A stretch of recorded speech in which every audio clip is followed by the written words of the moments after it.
Die Bybel vertel ons dat Satan die meester van misleiding is. Hy laat gif soos 'n lekkerny proe en laat soms selfs gesonde kos smaak asof dit onsmaaklik is. Hy laat waarheid soos 'n leuen lyk en leuen soos waarheid totdat die hele wêreld te mekaar raak. Sy belofte van tevredenheid deur wêreldse sukses, duisende aanhangers op sosiale media of die vermoë om meer te verdien of verder te reis as ander is maar net 'n wrede nabotsing van die ware vrede en vervulling wat Jesus gee. Hoe meer ons geld en tyd spandeer op wêreldse dinge, hoe meer raak ons daaraan geheg en hoe meer wil ons spandeer. Die meester van misleiding wil hê ons moet glo dat geluk slegs uit besteding kom.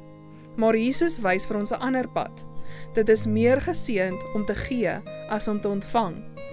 Ellen G. White skryf ook: die soeke na die belange van ander is die manier waarop ware geluk gevind word. Hoe meer onselfsugtige mens is, hoe gelukkiger is hy, want hy vervul God se doel vir sy lewe. Moet nie mislei word nie. Julle teestander, die duiwel, loop rond soos 'n brullende leeu en soek wie hy kan verslind.